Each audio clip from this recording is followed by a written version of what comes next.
लुगाई खून पीवा इतना आदमियों का, फिर भी खून फिर भी कम रहा है, यू के चक्कर है।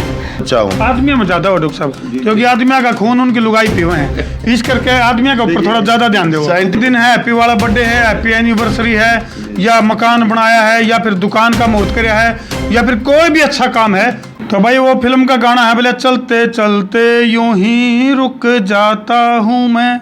लेकिन आजकल क्या हो रहा है, चलते चलते गिर जाता हूँ मैं। यानी कि गर्मी इतनी भयंकर है। टेम्परेचर की अगर मैं बात करूँ तो भाई पारा जो है वो 45 पार जा रहा है। इस कारण कई सारी ऐसी बीमारी हैं, उन तक क्योंकर छुटकारा पाया जावे, क्योंकर उन तक प्रिकॉशन करी जावे। इस सिलसिले में हमारे के लिए मौजूद हैं जींद के सिविल हॉस्पिटल के मेडिकल सुपरिटेंडेंट डॉक्टर भोला। डॉक्टर भोला जी, जय श्री राम, हर हर महादेव। जय श्री राम, हर हर महादेव। क्योंकि आपका नाम भोला, और इस तरह वो भोला की तरफ भी ध्यान जावे है जो सृष्टि रचयिता है, और आपका नाम का गले कनेक्शन गणा का सुता है। बढ़िया, थैंक यू सो मच, धन्यवाद जी। लेकिन वो बम भोले शिव जी को कुछ अपील करोगे, टेम्परेचर कुछ कम हो है, ब्राइटनेस कुछ कम हो जाए, टेम्परेचर कुछ कम हो जाए। बिल्कुल जी, सही कहा आपने। और आजकल जो टेम्परेचर है, हीट वेव्स हैं, जो लू लगने का खतरा है वो बना हुआ है, और टेम्परेचर लगभग 45 पार जा चुका है। बिल्कुल। तो इसको लेकर के जिला प्रशासन और हॉस्पिटल मैनेजमेंट है वो समय समय पर आम जनता को, पब्लिक को हम लोग जो है जागरूक करते रहते हैं, अवेयरनेस कैंपेन चलाते रहते हैं कि ताकि हमारे जो घरों में छोटे बच्चे एवं सीनियर सिटीजन्स हैं उन लोगों को इस तरह की तकलीफ हो ही ना। कहते हैं कि दवा से अच्छा परहेज है, तो वो अगर परहेज रखें तो उन चीज़ों से हम बचाव किया जा सकता है। यानी कि prevention is better than cure. बिल्कुल। तो डॉक्टर साहब, टेम्परेचर की अगर मैं बात करूँ तो हर बार एक खबर सुनने मिला है, इस बार का पिछले 10 सालों का रिकॉर्ड टूट गया, पिछले 20 सालों का रिकॉर्ड टूट गया। तो इस बार की अगर मैं बात करूं तो कौन सा रिकॉर्ड टूटा है? देखिए जी, ये तो मौसम विभाग बता सकता है, लेकिन सुनने में और देखने में हाँ यही आता है कि अगर हम पिछले कुछ सालों का आंकड़ा उठा के देखें तो मौसम के अंदर जो ग्लोबल वार्मिंग है वो काफ़ी हद तक बढ़ी है, और प्रत्येक वर्ष जो है कहीं ना कहीं ज़्यादा नहीं तो 1 डिग्री का जो बदलाव है टेम्परेचर बढ़ने का, वो अक्सर देखने में आया, और उसके लिए शायद आम जनता और हम लोग समझो जिम्मेदार है। यानी कि न्यू कैस कहा कि बहुत बड़े खतरे की आहट है। तो डॉक्टर साहब, एसी की अगर मैं बात करूं तो अपनी हरियाणवी बोली में बोला तो एसी की भी ऐसी तैसी होगी, बोले एसी भी जवाब देगे, बड़ा कसुता काम हो रहा है। बिल्कुल सही कहा आपने। और ये जो टेम्परेचर का बदलाव और प्रतिवर्ष बढ़ना या रिकॉर्ड टूटने की बात है, इसके लिए प्रकृति से जो छेड़खानियां की जा रही है, जैसे पशु पक्षी जानवर और यहाँ तक कि पेड़ पौधे सभी मिलजुल करके एक सृष्टि की रचना करते हैं। अगर इनमें से कोई भी चीज़ के अंदर छेड़खानी होगी, हम लोग अगर अत्यधिक वृक्षों को काटेंगे, पेड़ों को काटेंगे, अगर पशु पक्षी जानवरों की रहने की जगह को ख़त्म करेंगे, तो ये जो प्रकृति का जो संतुलन है वो बिगड़ेगा।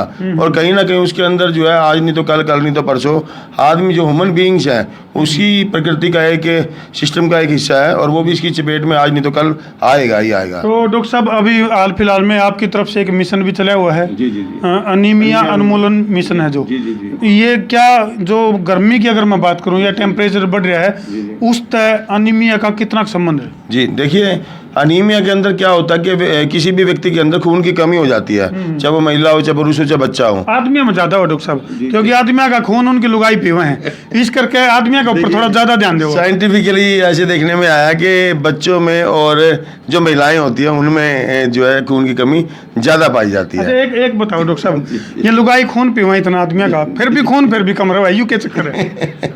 देखिए जी, अब इस पे तो मैं कमेंट नहीं कर सकता, क्योंकि मुझे भी मैंने ऐसा लगा आपका भी चेक करना पड़ेगा, आपका भी कम पाओगा। मुझे भी घर जाना है ड्यूटी के बाद, तो इस पे मैं पर्सनल कमेंट नहीं कर सकता। लेकिन साइंटिफिकली महिलाओं के अंदर जो है ना थोड़ा सा खून की कमी पाई जाती है। उसका कारण ये है कि कहीं ना कहीं डाइट के मामले में महिलाएं हमारी पीछे रहती हैं, और एक जो प्रकृति का जो नियम सिस्टम बना हुआ है कि महिलाओं में एक उम्र के पश्चात जो है वो रेगुलर जो साइकिल होता है मंथली, उसमें भी कहीं ना कहीं 200 से 300 ml जो है प्रति मंथ जो साइकिल होता है हर वीक का, उसमें ये खून का लॉस हो जाता है, जिसकी वजह से खून की कमी होती है। तो उनको विशेष ध्यान रखना चाहिए अपने खान पान का। ग्रीन लीफी वेजिटेबल, हरी पत्तेदार सब्जियां और गुड़ और चना, ये सबसे बेहतर सोर्स हैं जो आयरन रिच फूड के हैं। तो और डॉक्टर साहब आजकल तो माँ तो रही को नहीं, मम्मी होगी और वो 2 मिनट में घोल दें पतीले में, नाम तो के लेवांगे। लेकिन इस तरह का फास्ट फूड की अगर मैं बात करूं तो उसके ऊपर फोकस ज्यादा हो गया, जबकि दलिया, खिचड़ी, तिलकुटा या फिर मतलब जो घर के ऐसे व्यंजन होया करते जिस तक की बालका की सेहत बढ़िया रहा करती।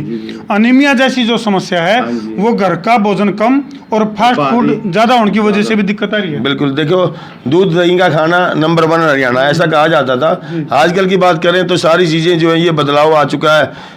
फास्ट फूड आ गए हैं, बाहर की चीज़ें लोग ज़्यादा पसंद करने लग गए हैं। घर की झंझट और किसी चीज़ से बचते हैं। जो पौष्टिक आहार थे वो हमारे खाने की थाली से धीरे धीरे गायब होते जा रहे हैं। जी, तो अब जैसे दोनों चीजें हैं, अनीमिया को लेकर के क्या मैसेज देना चाहोगे, और जो हाई टेम्परेचर जो चल रहा है उसको लेकर के, जैसे पेड़ पौधों की अगर मैं बात करूं तो इसके ऊपर क्या मैसेज देना चाहोगे? जी देखिए, अनीमिया को लेकर अगर हम बात करें तो जो हरी पत्तेदार सब्जियां हैं, गुड़ चना है, ये तो मिनिमम रिक्वायरमेंट है जो कोई भी गरीब से गरीब आदमी पूरा कर सकता है। अपने घर में जो पकवान बनाए जाते हैं, अगर हम लोग आयरन की कढ़ाई, थाली, कुकर उसमें इस्तेमाल करेंगे तो उससे भी जो सब्जियों के पौष्टिक तत्व हैं वो काफ़ी हद तक उसमें स्टोर किए जा सकते हैं। इसके अलावा जो घर के अंदर सलाद है, फल फ्रूट है, कोई भी अच्छा खाना है वो सभी आप ले सकते हो। लेकिन हरी पत्तेदार सब्जी और गुड़ चना कोई गरीब से गरीब आदमी भी इसको अफोर्ड कर सकता है, इसलिए हम सभी को यही बताते हैं। तो और अगर हम बात करें गर्मी की और 45 पार टेम्परेचर की, तो इसके लिए जो पीक आवर्स होते हैं उसमें हम लोग बच्चे व सीनियर सिटीजन को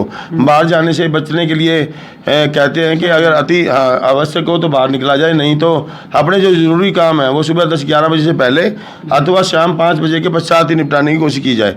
जब भी घर से बाहर निकले हल्का भोजन करके जाएं, अपने साथ पानी की एक बोतल रखें ताकि आपका हाइड्रेशन जो है वो बना रहे, पसीने की वजह से आपके अंदर पानी की कमी ना हो। और बार बार जो है समय समय पर जो है कुछ ना कुछ लिक्विड डाइट, चाहे वो दूध है, लस्सी है, नारियल पानी है, जूस है, कुछ भी। प्रकृति के लिए क्या संदेश? प्रकृति के लिए ये है कि जो पेड़ों का अत्यधिक हम लोगों ने लॉस कर दिया, कोरोना काल के अंदर अक्सर देखने में आया कि जो पेड़ों से निकलने वाली ऑक्सीजन और वायु थी उन्हीं के सहारे पूरा कोरोना काल में हमने ऑक्सीजन के सहारे निकाला, या डॉक्टरों के सारे हेल्थ फैसिलिटी ने लोगों की, आम जनता की मदद करी।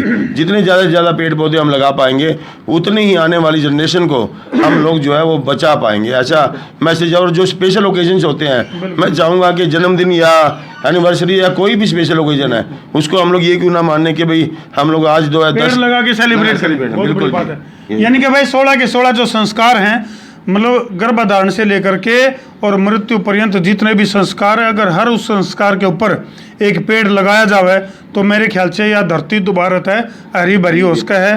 तो जितने भी दर्शक फिलहाल सुनने लग रहे हैं, कमेंट सेक्शन में यह वीडियो देखकर एक पेड़ तो इस वीडियो देखने का नाम गला दियो। क्यों जी डॉक्टर साहब? बहुत बढ़िया जी, एक पेड़ तो इस वीडियो देखने का नाम गला बिल्कुल लगना चाहिए जी। Thank you. और भाई जिसका भी जन्मदिन है, हैप्पी वाला बर्थडे है, हैप्पी एनिवर्सरी है, या मकान बनाया है, या फिर दुकान का मुहूर्त कराया है, या फिर कोई भी अच्छा काम है, एक पेड़ जरूर लगाओ। कर दो भाई। और इसे बात पे वीडियो ने कर दो जिला का शेयरिंग का तार दो फतूर, ताकि यह प्रकृति हरी भरी हो सके जरूर। मैं हूं तारा देसी पत्रकार धर्मू। जय जवान, जय किसान, जय हिंदुस्तान।